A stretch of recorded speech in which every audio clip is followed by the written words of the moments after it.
So thank you all for joining me this afternoon. The Austin Police Department fully supports the right to peacefully protest. I wanted to start with that because that is absolutely the truth. There is no greater foundational right than that to peacefully protest, and we absolutely support that. We also recognize and respect the power of civic engagement. However, we need it to be known that we will not tolerate any unlawful, violent behavior that puts members of our community and our officers at risk. These incidents will be addressed. As many of you are aware, significant events took place in several cities across the country, including here in Austin. I want to take the time to walk through what our officers encountered, how we are preparing for the days ahead, and provide specific information regarding arrests, officer injuries, and our continued response efforts. The information we are sharing today is preliminary, and the numbers and information may change as we gather a comprehensive understanding of the events that took place. And this is in the spirit of being as transparent and as accountable as we can be. You guys know I like to get in front of you with the facts as soon as we have them. So the protest began at the Texas Capitol, where the grounds were closed. Protesters then moved through downtown Austin. Both the Department of Public Safety and the Austin Police Department worked collaboratively to safely block off traffic and allow marchers to peacefully march. The crowd ultimately gathered in front of the Federal Building, where some individuals began defacing the property with graffiti. Officers issued dispersal orders at that point and moved the crowd westward along 8th Street. At this time, the two individuals that were spray painting on the building were arrested for criminal mischief. Shortly after, tensions began to escalate, and agitators began throwing rocks at officers, and one officer was spit on in the eye by a protester. In response, officers briefly withdrew back to de-escalate to see if it would calm the situation. At that point, the crowd quickly began advancing back toward the Federal Building. Officers held the line at that point to prevent further property damage and to protect both the protesters and themselves, deploying pepper ball towards the ground to saturate the area so the protesters could not move back toward the Federal Building. DPS then deployed CS gas to disperse the crowd. The crowd broke up into smaller groups at this point, one of which continued marching and began throwing scooters and barricades into roadways and overturning water barricades. Officers monitored the groups and were able to contain the crowd near 7th Street and Congress. Multiple arrests were made, and the remaining participants moved to the sidewalk and eventually dispersed. There were a total of 4 officers injured. At this time, all officers have been released from the hospital and treated for their injuries. 3 officers were injured by rocks being thrown at the crowd, and these were large, very large rocks. These were no small pebbles. 1 officer sustained a shoulder injury during an arrest, during which he was also spit on. APD arrested a total of 8 individuals. This is them. And the charges range from graffiti at the Federal Building to harassment of a public servant, to failure to obey a lawful order, resisting arrest, and again, interference with public duties. As we prepare for the potential of additional demonstrations, we know that Saturday is going to be a day of demonstrations as well. I want you to know what you're going to be seeing. You're going to be seeing an increase in visibility of officers. We will be at 100% staffing for officers this weekend. Our goal remains clear. It is protect the safety and the rights of everyone, community members and officers alike. Again, it is a fundamental right to protest.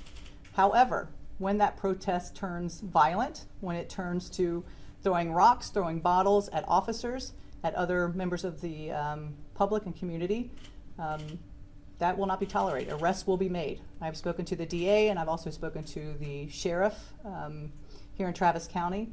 And we have spoken about charges and spoken about jail space that may be needed if we do have to make arrests. Again, that is not something that we want to do. I want to support peaceful protests. If you want to stand in the street and it's for hours, I will help facilitate that and I will help support that.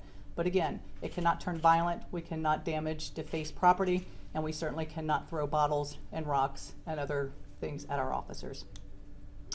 We are also leveraging technology to help us monitor and respond effectively. We used drones last night because the fear was when members started surrounding the Federal Building were they going to break the glass? And so we used drones to be able to fly over to actually see that they were spray painting with graffiti at that point. And so when we let the plan was, once that crowd thinned out, was to go arrest the 2 identified in the graffiti with the criminal mischief. So that went well. So we're going to be continue to use that technology. Also using dialogue policing. Dialogue policing is something you're going to see officers dressed like me, but they'll have a lighter colored vest over their uniform. They will be in the crowd talking with people that are there for the protest. The goal is to make contact with people that are there before the actual protest, if we know who they are. Otherwise, we're going to be in the crowd kind of talking about what are the rules for peacefully protesting. What does that look like? And then I think that also gives them an opportunity, people that are planning these protests, most of them don't want the agitators in the crowd. And so when they are recognizing that that's what this is becoming, it gives them an opportunity to reach out to the officers in the dialogue policing, and we can go have those bad actors removed immediately. Because that's the goal, is once we see bad behavior, we see people with unlawful behavior, we go in, we remove them immediately, and the protest can peacefully then continue. That's the goal.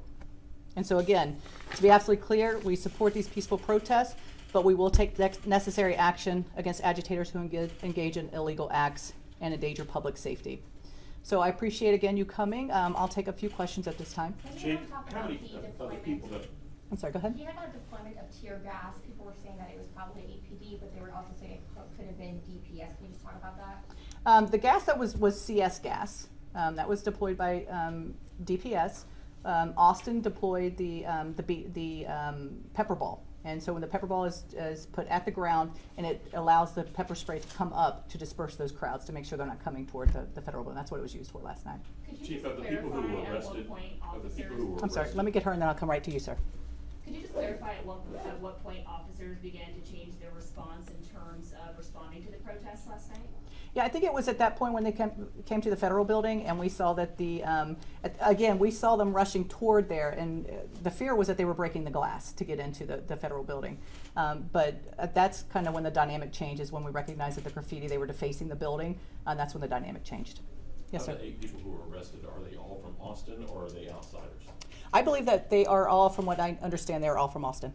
And are they individuals who are directly linked to any organized group that APD or DPS or the Fusion Center has identified as a problem group? I do not know that at this time. Did Austin police know that the DPS was going to get involved with the riot control and all of that? Well, this is the reality. We are fortunate enough. We live in a capital city, and they are responsible for the Capitol. They are responsible. These are federal buildings, government buildings. So we work cooperatively with DPS all the time. So of course they're going to be there to support us, and likewise us to them. You said 3 officers were hit with rocks, and that's how they were injured. What about the 4th? Yeah, a shoulder injury. How? Making the arrest, the shoulder injury. And on those 3, you captured all the 3 individuals who threw the rocks? Yes. Chief, when we sat down with you back in January and February, you guys sort of explained your stance on working with ICE. Is there anything more that you can tell us about what you guys have been asked to do regarding immigration since we last sat down with you in January, February? No, it has not changed. The policies and procedures here, the general orders remain the same. They have not changed. If we are on a traffic stop and someone is stopped and it is a detainer, we call, which has been common practice here. If they can come out, they will come out. If they can't, they'll say get accurate and updated information on where they're living, and we'll pass that information on. We have been asked to do nothing out of the ordinary. And so it is something when you're looking at local law enforcement, and our goal is always about community safety. It's about community relationships and building trust. And so it's hard when this is a dynamic, when we're looking at federal level issues, that we're local law enforcement. So to build trust and to continue that, it's a little challenging in these times, that's for sure. Are you still using beanbag guns? We do not. We do not use beanbag. Pepper? Yes, the pepper ball. Is that a problem that y'all are limited in regards to your less than lethal? I don't think so at this point. I mean, they were successful last night. You have to use tools at your disposal. Absolutely, the shields to use for, to protect officers from getting things thrown. Those things are going to be utilized, and we'll utilize the tools that we have.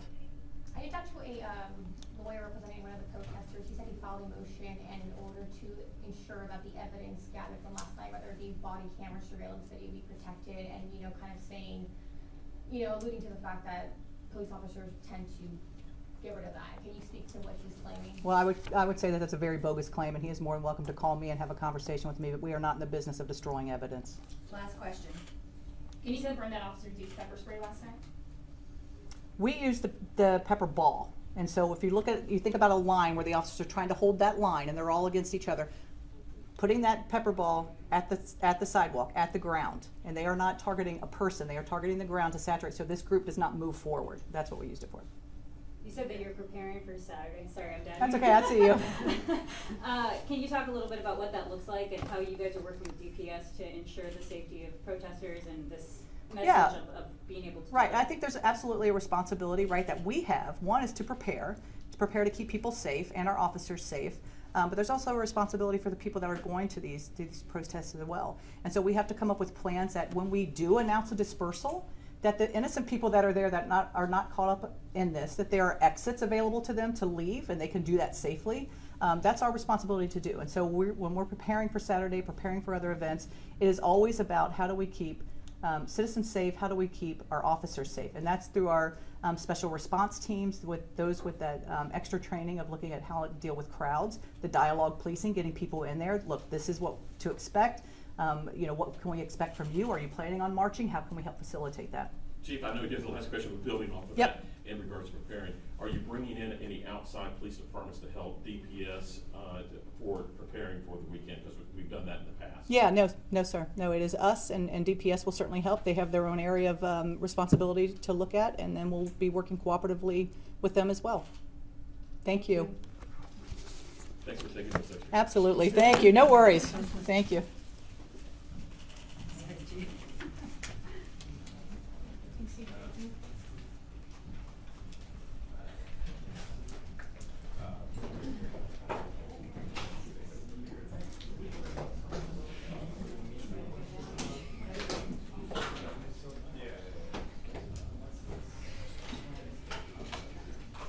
Thank you for watching. Please hit the subscribe button and get the latest news by downloading the CBS Austin News app.